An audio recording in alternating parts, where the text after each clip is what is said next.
Kembangkan potensi diri dan majulah bersama FKIP.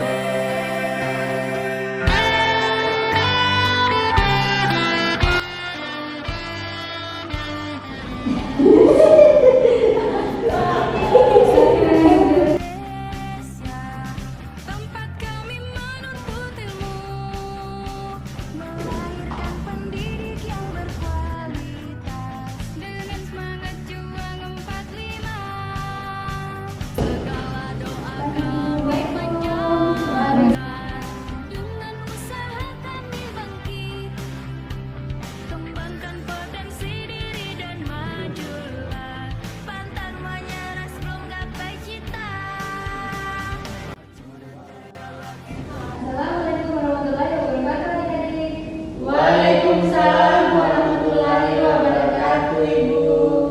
Nah, selamat pagi adik-adik. Pagi, Ibu. Apa kabar hari ini? Baik, Ibu. Bagus. Nah, pada pertemuan kita hari ini, kita akan membahas mengenai karbohidrat. Di mana pada pekan lalu kita telah melakukan praktikum karbohidrat. Nah, sebelum memulai, Ibu mau bertanya nih, siapa yang bisa memberikan pendapatnya mengenai karbohidrat? Saya dulu, saya baik, Asrawati. Nah, kalau menurut saya itu senyawa gula, Bu. Nah, bagus. Ada yang lain?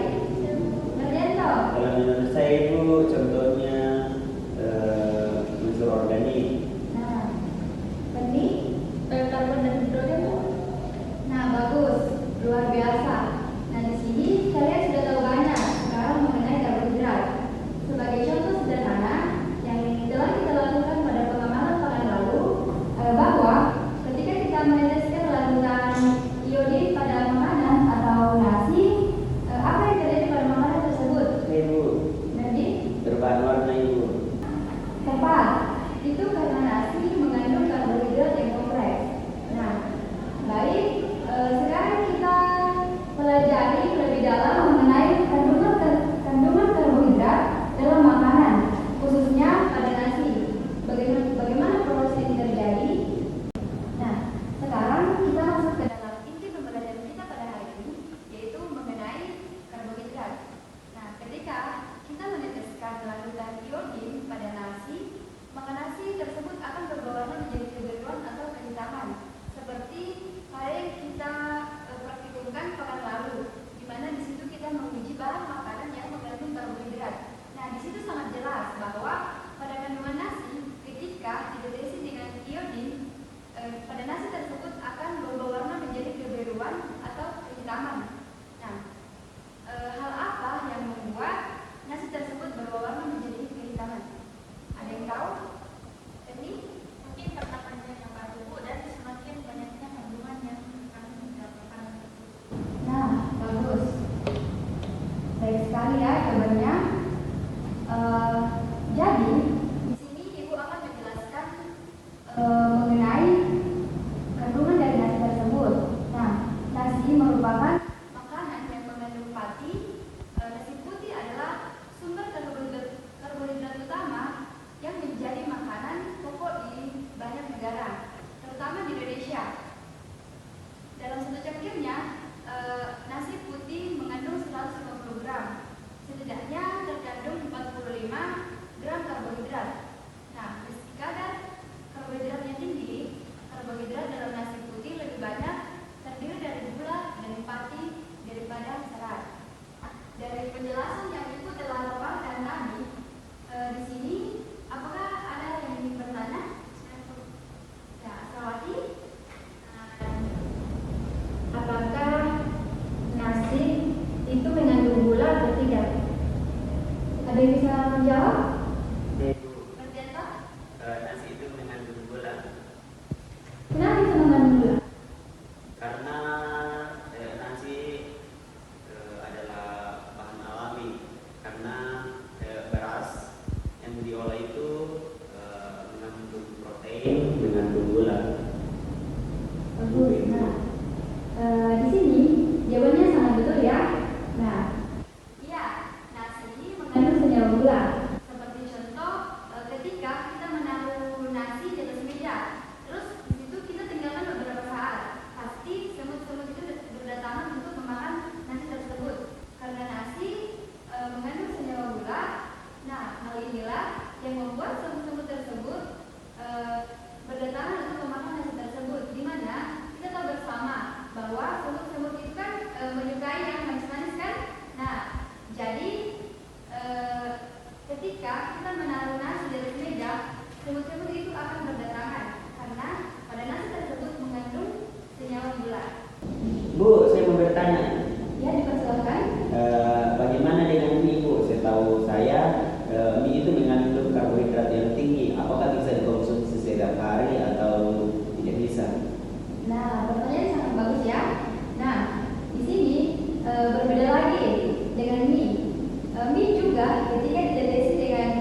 Mie tersebut ini mengandung karbohidrat yang tinggi tetapi tidak sehat karena dalam mie tersebut mengandung bumbu yang dimana bumbu ini telah dicampur atau telah mengandung MSG yang dimana MSG ini berfungsi untuk membuat bumbu tersebut menjadi gurih.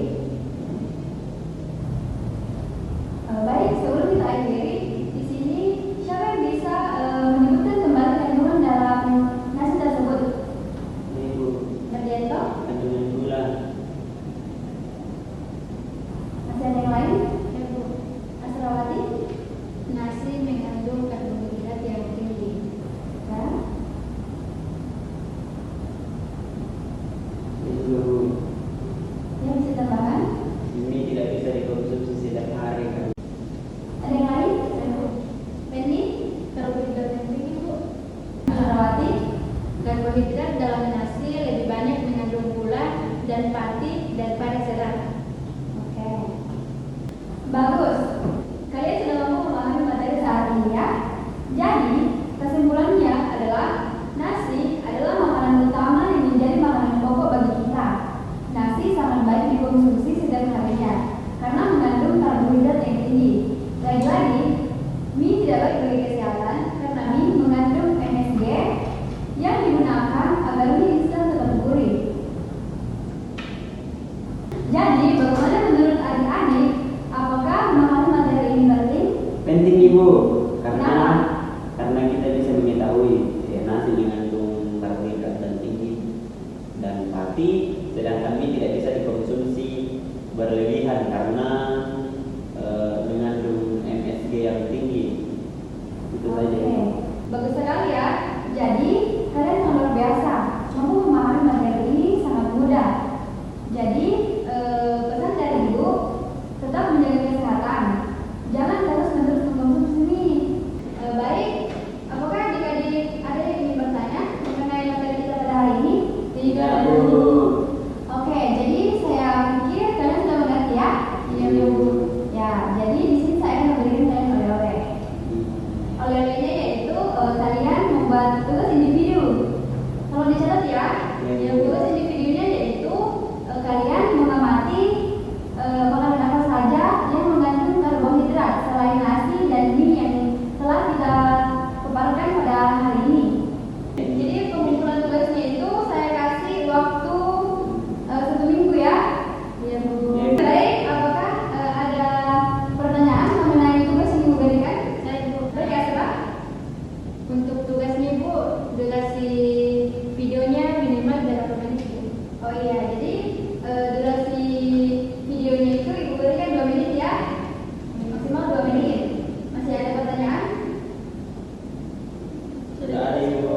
Oke, sudah ada ya. Jadi kita akhiri pertemuan kita pada hari ini. Oh iya, jangan lupa tugasnya ya. Iya, Ibu. Baik, saya akhiri pertemuan kita pada hari ini. Wassalamualaikum warahmatullahi wabarakatuh. Waalaikumsalam warahmatullahi wabarakatuh. Terima kasih, Bu.